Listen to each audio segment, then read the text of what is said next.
وہ میری طرف دیکھے بغیر بڑبڑایا، آپ نے اچھا نہیں کیا سردار صاحب، ان سے بھگتیں، اب آپ ہی بھگتیں، ہم نے کبھی ایسی ذلت نہیں اٹھائی تھی۔ مجھے افسوس ہے میسولینی، میرا فیصلہ واقعی بہت غلط تھا۔ یہ کہتے ہوئے میں کمرے کی عقبی کھڑکی کے پاس جا پہنچا۔ میں نے اسے کھولا۔ اس کے سامنے کوئی جالی یا سریے نہیں تھے۔ بائیں ہاتھ پر بھی ایک دیوار تھی اور سامنے بھی۔ لگتا تھا کہ کوارٹروں کے عقب میں کوئی 10 فٹ چوڑا صحن بنا تھا اور غسل خانے بھی وہیں بنائے گئے تھے، مگر ان تک پہنچنے کے لیے ہمارے کمرے میں کوئی راستہ نہیں رکھا گیا تھا۔ دروازہ دھڑا دھڑ بج رہا تھا اور وہ اسے کسی بھی لمحے توڑ سکتے تھے۔ برآمدے میں کوئی 13-14 آدمی جمع ہو گئے تھے اور وہ بہت زیادہ غضبناک ہو رہے تھے۔ آؤ میسولینی، میں باہر نکل رہا ہوں، مگر اس گل خان کا کیا کریں؟ اس کو پڑا رہنے دو، آؤ۔ یہ کہہ کر میں کھڑکی میں سے دوسری طرف کود گیا۔ میسولینی نے میرے کہنے کے مطابق کھڑکی میں سے چھلانگ لگا دی، مگر عین اس وقت بائیں ہاتھ کی دیوار پر مجھے 2 آدمی آتے دکھائی دیے۔ دیوار اونچی تھی اور وہ ابھی کوئی سہارا تلاش کر ہی رہے تھے کہ مجھے ان میں سے ایک کے ہاتھ میں اپنی اسٹینڈ گن نظر آ گئی، جسے اس نے دیوار پر رکھ دیا تھا تاکہ چڑھنے میں آسانی رہے۔ میں نے اچک کر وہ اسٹینڈ گن پکڑ لی اور پھر اوپر اٹھا تو میرا مغز الٹنے لگا۔ وہ ہماری جان کے دشمن ہو رہے تھے، ایسے میں انہیں بخش دینا کوئی عقل مندی کی بات نہیں تھی۔ میرے ذہنی تلاطم نے بلاخر مجھے پھر وحشی بنا دیا۔ جیسے وہ اوپر اٹھا میں نے اس پر گولی داغ دی۔ ایک بھیانک چیخ مار کر وہ دیوار سے کھسک گیا۔ ان لوگوں نے تیش میں آ کر دروازہ توڑ دیا، مگر میں اور میسولینی اس وقت تک عقبی دیوار پر جا چڑھے تھے۔ کمرے میں گھستے ہی ان لوگوں نے گل خان کو بے ہوشی کی حالت میں دیکھا تو اس سے کوئی تعارض کرنے کے بجائے وہ کھڑکی کی طرف لپکے، مگر میں اور میسولینی اس وقت تک دیوار کی دوسری طرف چھلانگ لگا چکے تھے۔ معلوم یہ ہوا کہ نیچے گہرائی ہی گہرائی ہے۔ دیوار پہاڑی کے بالکل آخری حصے پر تھی، جس پر سے کود جانے کے بعد شاید ہی کوئی زندہ سلامت بچتا ہوگا۔ ہم نیچے لڑک گئے کہ 5 منٹ تک ہمیں کسی بھی چیز نے سہارا نہیں دیا۔ گن پر میری گرفت بہت مضبوط تھی، وہ اتفاقاً ہی میرے ہاتھ آ گئی تھی اور اب میں اسی پر تکیہ کر رہا تھا۔ عین اس وقت دیوار کے اوپر سے کسی نے ہم پر گولی چلا دی، مگر ہم تو مسلسل نیچے کھسک رہے تھے، کوئی بھی گولی کارگر ثابت نہ ہوئی۔ پہلی باڑ کے بعد 1 منٹ کے وقفے سے ان کے ہاتھ پھر لبلبی پر جا پڑے، مگر اس عرصے میں ہم بہت نیچے جا چکے تھے۔ اب ہمیں وہ شور سمجھ آنے لگا تھا۔ وہ لوگ واقعی نہر کی کھدائی میں مصروف تھے۔ بے شمار لوگ جو بڑے بڑے گیس کے ہنڈولوں کی روشنی میں اس مٹی کے ساتھ مٹی ہو رہے تھے، ان کی تعداد یہی کوئی 300 تک تو ضرور ہوگی۔ وہ سروں پر مٹی لاد لاد کر کناروں تک پہنچا رہے تھے۔ کہیں کہیں گدھے بھی دکھائی دیتے تھے۔ کچھ لوگ ایسے بھی تھے جو ہاتھوں میں چابک لیے ان کے گرد گھوم رہے تھے۔ رات کے اس حصے میں وہ منظر دیکھ کر ہم حیران رہ گئے۔ نہر کا پاٹ کوئی 500 گز چوڑا تو ضروری ہوگا۔ وہ ہر جگہ پھیلے ہوئے تھے اور وہ جو ان سے یہ بیگار لے رہے تھے، ان کا غم و غصہ دیکھنے کی چیز تھا۔ کئی ایک تو ان میں سے گھوڑوں پر سوار تھے۔ چٹکی ہوئی چاندنی میں ان کی آوازیں اور ان آوازوں کی ماتمی لے مجھے بہت کچھ سمجھا رہی تھی۔ میسولینی ان سب کو بڑے غور سے دیکھ رہا تھا۔ وہ بولا، ان میں سے تو کئی لوگ میرے اپنے گاؤں کے ہیں۔ اس کی آواز بہت ہی گلوگیر ہو گئی۔ اس کا مطلب ہے کہ انہیں اسی بیگار کے لیے یہاں لایا گیا تھا۔ ہاں، مگر ان میں کوئی عورت تو نظر نہیں آتی۔ اتنی دور سے شاید ہمیں نظر نہ آ رہا ہو۔ آؤ آگے چلتے ہیں۔ یہ کہہ کر میں کپڑے جھاڑتا ہوا اپنی جگہ سے اٹھ گیا۔ ہمارے عقب سے اب گولیوں کی آواز نہیں آ رہی تھی۔ شاید انہوں نے اپنا پینترا بدل لیا تھا اور وہ کسی دوسری راہ سے ہمارے تعاقب میں لگ گئے تھے۔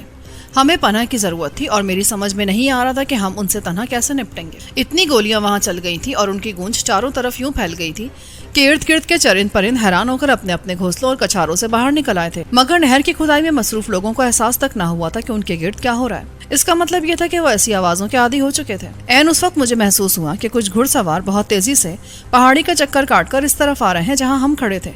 ان کی تعداد 10 تو ضرور ہوگی اور وہ ہماری تلاش میں وہاں تک آن پہنچے تھے۔ ان سے براہ راست ٹکرا جانا ہمارے لیے کسی بھی طرح ممکن نہیں تھا۔ میری گن میں صرف 2 گولیاں موجود تھیں۔ میسولینی بالکل خالی ہاتھ تھا اور ہمارے سامنے ایک جوئے شیر آ گئی تھی جسے بہرحال ہمیں پاٹ دینا تھا۔ ہمارے دشمن سرتاپا مسلح تھے اور انہیں انتقامی جذبے نے پاگل کر رکھا تھا۔ آؤ میسولینی، ہم ادھر جنگل کی طرف نکلتے ہیں، آؤ، ورنہ یہ ہمیں جان سے مار دیں گے۔ میں نے جھاڑیوں میں کوہنیوں کے بل لیٹتے ہوئے کہا۔ ایک ایک لمحہ بہت قیمتی تھا۔ میسولینی بھی میرے ساتھ جھاڑیوں میں لیٹ کر آگے بڑھنے لگا۔ جنگل آہستہ آہستہ بہت گھنا اور گہرا ہوتا جا رہا تھا۔ میں اور میسولینی دبیز جھاڑیوں کے بیچ میں سے کوہنیوں کے بل لیٹ کر آگے بڑھ رہے تھے۔ ہماری حالت یہ ہو گئی کہ دونوں کے ہاتھ اور کوہنیاں چھل گئے، کپڑے بھی جگہ جگہ سے پھٹ گئے، مگر ہم کسی مضبوط اور محفوظ پناہ گاہ کی تلاش میں مسلسل آگے بڑھتے رہے۔ جنگل اب اس قدر گھنا ہو گیا تھا کہ ہمیں اوپر آسمان بھی نظر نہیں آ رہا تھا۔ جھاڑیاں اس قدر زیادہ تھی اور ان کی بیلیں یوں پھیلی ہوئی تھی کہ میں اور میسولینی ہانپنے لگتے۔ اب ہمیں نہر بھی دکھائی نہیں دے رہی تھی۔ وہ لوگ اوٹ میں چلے گئے تھے مگر ان کا شور اب بھی وہاں تک سنائی دیتا تھا۔ اچانک ہمیں ایک دم فراخی کا احساس ہونے لگا۔ جنگل کے اندر بڑ کا ایک بہت پرانا درخت اگا تھا جس کے نیچے کوئی جھاڑی نہیں اگی تھی. جہاں جہاں تک اس کا سایہ جاتا تھا وہاں تک زمین بالکل سفید تھی. ہم وہاں پہنچ کر کھڑے ہو گئے. گن میں نے سویٹر کے نیچے دبا لی. میسولینی نے ایک آہ بھری اور بولا, یہ فٹیک تو بہت مہنگی پڑی ہے. تم نے بہت زیادتی کی سردار جی, ورنہ ہم ان سے وہیں نبٹ سکتے تھے. دفع کر یار, اس بات کو بھول جا. میں تمہیں کہہ چکا ہوں کہ وہ میری غلطی تھی. پر فائدہ کیا ہوا, ہم گل خان کو تو وہیں چھوڑ آئے ہیں. وہ بے ہوش ہو گیا تھا. بہرحال اگر اسے انہوں نے گولی نہیں ماری تو ہم اسے بچا لیں گے, تم فکر مت کرو. اسی وقت ہمیں سامنے کی جھاڑیوں میں سے کسی کے چیخنے کی آواز سنائی دی. آواز کسی عورت کی تھی. لگتا تھا کہ وہ اپنے مد مقابل کو موٹی موٹی گالیاں دے رہی ہے. ابھی ہم صورتحال کو سمجھ نہ پائے تھے کہ ایک آدمی ان جھاڑیوں میں سے کسی کو کھینچتا ہوا بڑھ کے درخت کے نیچے آ گیا. ابھی ہم دوسری طرف گھنی جھاڑیوں میں سے نکلے ہی تھے. فاصلہ اتنا تھا کہ وہ فوراً ہی ہمیں نہ دیکھ سکا. اس نے عورت کو کھینچ کر چاندنی کے سائے میں پھینک دیا. وہ کوئی بہت ہی جوان عورت تھی جس کو اس نے وہاں لا ڈالا تھا. اس کے پیچھے ایک اور آدمی بھی تھا. وہ تیزی سے جھاڑیوں سے نکلا اور بولا, کیوں شور مچاتی ہے سوڑیے, یہ رونا دھونا یہاں نہیں چلے گا. شیر خان نے تڑاک سے ایک تھپڑ اس لڑکی کے منہ پہ دے مارا. اس کی آواز ایک دم بند ہو گئی. یوں لگتا تھا جیسے وہ سن ہو کر رہ گئی ہو. یہ کیا ہو رہا ہے میسولینی, تم دیکھ تو رہے ہو, مجھ سے کیا پوچھتے ہو؟ گولیاں میرے پاس 2 ہی بچی ہیں اور میں انہیں ضائع نہیں کرنا چاہتا. یہ کہہ کر میں بلاخیز رفتار سے لپکتا ہوا شیر خان کے پاس جا پہنچا اور جاتے ہی میں نے اس کی کمر میں ایسی ٹھوکر لگائی کہ وہ سر کے بل اچھلتا ہوا دوسری طرف جا گرا. وہ بے بس عورت درمیان میں جھول کر رہ گئی تھی, اور اگر میں وہاں نہ پہنچتا تو پھر کچھ ہی دیر بعد کچھ بھی باقی نہ بچتا. میرے قدموں کی آواز سے پریشان ہو کر تنے کے پیچھے چھپا ہوا ایک آدمی وہاں سے اٹھا اور مجھے شیر خان کی کمر پر ٹھوکر لگاتے دیکھ کر بولا, اوئے تو کون ہے, ماما لگتا ہے نکی کا. ابھی وہ اتنی ہی بات کہہ پایا تھا کہ میسولینی نے اسے پیچھے سے لپک کر اس طرح دبوچا کہ وہ بات مکمل نہ کر سکا. میسولینی نے اسے زمین سے کئی ہاتھ اوپر اچھال کر نیچے پھینک دیا. تب اس کو احساس ہوا کہ بات اتنی آسان نہیں ہے جتنی وہ سمجھ رہا ہے. اس اسنا میں نے اپنی گن سیدھی کر لی. شیر خان اس مٹیالی چاندنی کے سائے میں مجھے دیکھ کر سن ہو گیا. وہ جہاں لڑکا تھا وہاں سے اٹھ نہ سکا. اٹھ جا شیر خان, اب ہمت ہے تو ادھر آ, یہ نکی تیرے سامنے ہے, آ ادھر آ. میں نے اسے للکارتے ہوئے کہا. اس عرصے میں میسولینی نے ہانڈے کو بری طرح پیٹنا شروع کر دیا تھا. وہ اسے مارتا ہوا نکی کے پاس لے آیا. لے بی بی, اس کے منہ پر تھوک دے. اس بدماش نے تجھے کہاں سے اٹھایا تھا؟ ادھر جنگل میں لوگوں نے عورتوں کا کیمپ لگا رکھا ہے بھائی جی. میں اپنی ماں کے پاس سوئی تھی, اس نے میرے منہ پر کپڑا باندھ کر مجھے وہاں سے اٹھا لیا. وہاں سے ہر روز اسی طرح عورتیں اٹھا لیتے ہیں اور دن میں بھی ان کو نہیں چھوڑتے. وہ بدنصیب لوگ بیچارے. نکی نے کہا. شیر خان نے اسٹین گن دیکھ کر اپنے دونوں ہاتھ اوپر اٹھا لیے. اس کی بوتل نکی کے قریب ہی پڑی رہ گئی تھی. زمین پر پڑی بوتل اس نے غضبناک کیفیت میں اوپر اٹھا لی اور اس کا پیندہ زمین پر مار کر الگ کر دیا. اب بوتل کا ڈھانچہ اس کے ہاتھ میں تھا جسے اس نے ڈھکنے کی سم سے پکڑ لیا تھا. وہ بہت طاقتور عورت تھی. نکی جوش انتقام میں ایک دم شیر خان کے پاس پہنچی اور اس لرزتے کانپتے آدمی کے بال پکڑ کر اس نے بوتل اس کے منہ پہ دے ماری. شیر خان چیختا ہی رہ گیا. اس نے بہت کوشش کی خود کو بچانے کی, مگر نکی نے اسے مہلت نہ تھی. اس کا سارا چہرہ اس نے لہو لہان کر دیا. اس نے اپنے ہاتھوں سے سر اور چہرے کو بچانے کی بہت کوشش کی, مگر نکی نے وہاں بھی گہرے زخم لگا دیے, یہاں تک کہ شیر خان منہ کے بل زمین پر گر گیا. میرا خیال ہے کہ وہ بے ہوش ہو گیا تھا. وہ ایسے ہی غضبناک انتقام کا مستحق تھا. نکی اسے مارتی جاتی اور کہتی جاتی, یہ لے, یہ تیری ماں کے نام کا, یہ تیری بہن کے نام کا, یہ تیری بیٹی کے نام کا, سہ سے, یہ دیکھ میں تیرا قیمہ کر دوں گی. اس رات شاید شیر خان کا یوم حساب آن پہنچا تھا. مجھے گولی چلانے کی ضرورت ہی محسوس نہیں ہوئی. نکی نے خود ہی اپنا انتقام لے لیا. اس عرصے میں میسولینی نے ہانڈے کی دونوں ٹانگیں کھول کر اس طرح بیچ میں پاؤں دے رکھا تھا کہ جب وہ اس کے بازو کو مروڑتا تو ہانڈے کی کمر چٹکنے لگتی. وہ اوندھے منہ پڑا تھا اور میسولینی نے اس پر زندگی اجیرن کر رکھی تھی. نکی نے جب دیکھا کہ شیر خان بے ہوش ہو چکا ہے تو وہ تیزی سے ہانڈے کی طرف لپکی, مگر میں نے اسے روک دیا. ابھی نہیں بی بی, ابھی نہیں, ذرا رکو, اس سے ہمیں کچھ پوچھ گچھ لینے دو, یہ بہت ضروری ہے. آپ نہ آتے تو آج میں بھی تباہ ہو گئی تھی. یہ لوگ دن رات کتوں کی طرح کیمپ میں منڈلاتے رہتے ہیں, کوئی وقت ویلا نہیں دیکھتے. کل سمی پر جو بیت گئی وہ میں ہی جانتی ہوں. بیچاری شریف خان اور گلابوں کے ہاتھ آ گئی تھی. وہ اپنے ہی لہو میں ڈوب گئی. سارا کیمپ تھر تھر کرتا تھا. نکی نے دونوں ہاتھ آسمان کی طرف کر کے جوڑ دیے. اس کی آنکھوں سے آنسوؤں کے جھرنے پھوٹ نکلے تھے. مت رو نکی, مت رو, ایسا نہیں ہوگا, اب ایسا نہیں ہوگا میری بہن. مجھے بتا کہ وہ کیمپ کدھر ہے. وہ ادھر جنگل کے اندر تار کے پیچھے ایک جہنم ہے جس میں عورتوں کو باندھ کر رکھا جاتا ہے. پتہ نہیں وہ کس کس جگہ سے لائی گئی ہیں. ان کی تعداد کو 150 کے قریب ہوگی. ان میں بچیاں بھی ہیں اور بوڑھی عورتیں بھی, اور جو ان میں جوان ہیں وہ ان کا لقمہ بنی ہوئی ہیں. پتہ نہیں یہ کتنے ہیں، 3 4 4 کی ٹولیوں میں آتے ہیں اور وہاں سے جسے چاہتے ہیں اٹھا کر لے جاتے ہیں۔ میں 5 دن پہلے یہاں آئی تھی، میرا گھر فیاض پور میں ہے، یہ گاؤں ادھر دریا کے پار ہے، وہاں سے یہ مجھے اور میری ماں کو اٹھا لائے ہیں۔ ہم اس روز شام کے وقت کھیتوں سے واپس آ رہے تھے کہ ان لوگوں نے ہمیں ٹرک میں ڈال لیا اور یہاں لے آئے۔ ہم جیسے یہاں بہت سی ہیں، اس جنگل میں انہوں نے قیامت مچا رکھی ہے۔ بھائی جی، ہمارے نصیب ہمیں برباد کر گئے، کسی سے کیا شکوہ کریں۔ اور یہ کیمپ کہاں ہے؟ میں نے کہا ہے نا، ادھر جنگل کے اندر انہوں نے ایک جگہ کو صاف کر لیا ہے جس کے گرد خاردار تار بچھائے گئے ہیں۔ ان تاروں کے ارد گرد ان لوگوں نے بارودی سرنگیں بچھا دی ہیں تاکہ کوئی عورت باہر نہ جا سکے۔ اس خاردار تار کے پیچھے میرا اندازہ ہے کہ کوئی 150-200 عورتیں جمع ہیں۔ آج ہی مجھے ایک عورت بشیرن نے بتایا ہے کہ وہ لاڈلی گاؤں سے آئی ہے، اس کے ساتھ اور بھی بہت سی ہیں جو اسی گاؤں کی رہنے والی ہیں۔ سنا ہے اس گاؤں کے سارے مردوں کو بھی یہ اٹھا لائے ہیں۔ پتہ نہیں یہ کون لوگ ہیں، مردوں کو انہوں نے الگ کر کے خدا جانے کہاں رکھا ہے، وہ عورتوں کے کیمپ میں نہیں آ سکتے۔ یہ عورتوں سے سارا دن قالین بافی کرواتے ہیں۔ اس کام کے لیے انہوں نے کیمپ سے کچھ دور ایک کارخانہ بنا رکھا ہے، ہر عورت کو وہاں 10-12 گھنٹے کام کرنا پڑتا ہے۔ رات کو پہرے دار ان عورتوں کو لے کر کیمپ میں چھوڑ جاتے ہیں۔ کل میری بھی باری ہے، مجھے آج ان کا ایک بڑا دیکھ گیا تھا، اس کو یہ لوگ سر کہتے ہیں۔ میرا خیال ہے کل مجھے قالین بافی کے لیے نہیں بلکہ اس کے سامنے پیش کرنے کے لیے یہ لوگ لے جائیں گے، مگر اس ہانڈے اور شیر خان نے صبح کا بھی انتظار نہیں کیا اور یہ مجھے کیمپ سے اٹھا کر ابھی یہاں لے آئے۔ اللہ آپ کا بھلا کرے بھائی جی، میں کیسے آپ کا شکریہ ادا کروں، میری تو زندگی ہی برباد ہو گئی ہے۔ وہ میرے سامنے ہاتھ جوڑنے لگی۔ اس عرصے میں ہانڈے کی چیخیں برابر اٹھتی رہیں۔ میسولینی نے اس کی کمر پر سے پاؤں نہیں اٹھایا تھا اور اس کے دونوں ہاتھوں کو کھینچ کر وہ مسلسل ہانڈے کی کمر کے کڑاکے نکال رہا تھا۔ نکی ایک بار پھر غضبناک ہو کر ہانڈے کی طرف بڑھی مگر میں نے اسے روک دیا۔ ابھی نہیں میری بہن، ابھی نہیں، ہمیں اس ہانڈے سے کچھ پوچھ گچھ لینے دو، پھر تم جو چاہو سلوک کر سکتی ہو، بے شک اسے گولی مار دینا۔ اچھا، یہ بندوق آپ دے دیں گے مجھے؟ ہاں دے دیں گے، مگر صرف ایک گولی کے لیے، اس میں زیادہ گولیاں نہیں ہیں۔ اوہ اس کو ذرا اٹھاؤ میسولینی اور سیدھا کر، دیکھو تو یہ کیا کہتا ہے۔ میسولینی نے ہانڈے کی بال پکڑ کر اسے زمین سے اوپر اٹھا دیا اور پھر اسے اچانک کوئی بات یاد آ گئی۔ اس نے ہانڈے کے دونوں بازو کھینچ کر کمر کے پیچھے یکجا کیے۔ میسولینی نے اس کے سارے ہی قصبل نکال دیے تھے۔ اس نے آگے پیچھے دائیں بائیں ہر جگہ اس کی تلاشی لینے کی کوشش کی تو معلوم ہوا کہ وہ اپنی بغلوں کے نیچے خنجر چھپایا ہوا تھا۔ وہ میسولینی نے نکال کر نکی کی طرف پھینک دیا۔ مجھے حیرت ہے کہ ان کے پاس کوئی اور ہتھیار کیوں نہیں ہے۔ یہ ادھر باورچی خانے میں ہوں گے، ورنہ ان کے پاس ہتھیار تو ضرور ہوتے ہیں۔ کیوں ہانڈے، تو کیا کر رہا تھا یہاں پیارے؟ میں نے اس کے گریبان کو اپنی طرف کھینچتے ہوئے کہا۔ تم بولتے کیوں نہیں ہو؟ اس عورت کو کہاں سے لائے ہو تم؟ وہ جی، یہ ہمارے کیمپ میں رہتی ہے جناب۔ وہ تو یہ بتا چکی ہے، مگر تم اسے لائے کہاں سے تھے؟ وہ جی اپنا فرزند علی ہے نا، وہ لایا تھا ان کو فیاض پور سے، اکبر بھی اس کے ساتھ تھا۔ تم کیا کرتے ہو کیمپ میں؟ میں جی ادھر کارخانے میں انسٹرکٹر ہوں۔ گڈ، اور یہ لوگ یہاں کس نے بھرتی کر رکھے ہیں؟ جی میں سمجھا نہیں۔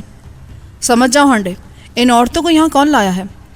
مجھے نہیں پتا جناب، میں تو یہاں قالین بافی کا کام کرتا ہوں۔ پیسے کتنے ملتے ہیں تمہیں؟ وہ میری مزدوری جمع کر رہے ہیں، کہتے ہیں سال بعد حساب ہوگا۔ انہوں نے مجھے 50 روپے روز پر ملازم رکھا ہوا ہے۔ تمہیں یہاں آئے ہوئے کتنا عرصہ ہوا ہے؟ 10 مہینے۔ کہاں کے رہنے والے ہو؟ لاہور کا۔ خود آئے تھے یا لائے گئے تھے؟ وہ جی میرا ایک یار مجھے یہاں لے آیا تھا، کہتا تھا وہاں زیادہ پیسے ملیں گے۔ یہ چترالی ملیشیا کسے کہتے ہیں؟ وہ جی سرکاری فوج ہے جناب، نہر کی کھدائی کروا رہی ہے۔ چترالی ملیشیا نام کی کوئی فوج نہیں ہے، تم خامخواہ فوج کو بدنام کرنا چاہتے ہو۔ جی میں کیا کہہ سکتا ہوں۔ اور یہ قدیم خان؟ وہ جی میں نے سنا ہے ان سب لوگوں کا انچارج ہے۔ نہر کا ٹھیکہ کس کے پاس ہے؟ کوئی نصر اللہ جان کلسوانی ہے، ان کے پاس ہے۔ رہتا کہاں ہے وہ؟ مجھے نہیں معلوم جی، اس کو کسی نے بھی نہیں دیکھا، کہتے ہیں کہ وہ لاہور کا رہنے والا ہے۔ گڈ، تم بہت بھلے آدمی ہو، قدیم خان سے پہلے ہی تم نکی کو لے اڑے، ہے نا یہی بات؟ وہ بس جی یہ شیر خان کی بدماشی ہے، یہی مجھ سے کہتا تھا کہ نکی کو اڑا لو۔ اور کتنی عورتیں لا چکے ہو تم ادھر؟ کوئی بھی نہیں جناب، یہ پہلا موقع ہے، مجھے تو اس شیر خان نے مروا دیا، ورنہ میں ایسا آدمی نہیں ہوں۔ وہ تو میں دیکھ ہی رہا ہوں، ادھر ان کوارٹروں میں کون لوگ رہتے ہیں؟ ملیشیا والے رہتے ہیں جناب، ان کی تعداد کوئی 50 کے قریب ہوگی، وہی نہر کی کھدائی کرواتے ہیں، ان کے پاس ڈھیر سارا اسلحہ ہے، کھٹاک سے گولی چلا دیتے ہیں، کام سارا دن جاری رہتا ہے، 50 میل لمبی نہر کا ٹھیکہ ہے ان کے پاس۔ اور وہ مزدور کہاں سے لیتے ہیں؟ پتہ نہیں جی، یہ تو انہیں ہی معلوم ہوگا۔ اب مجھے معاف کر دے بھائی جی، میں نکی سے معافی مانگتا ہوں سرکار، پھر میری توبہ ہے جناب، مجھے تو شیر خان نے مروا دیا، ورنہ میں ایسا آدمی نہیں ہوں۔ وہ تو میں دیکھ ہی رہا ہوں، تم ادھر ہی ٹھہرو میسولینی، اس شیر خان کا دھیان رکھو، میں ذرا کیمپ دیکھاؤں، آؤ ہانڈے میرے ساتھ۔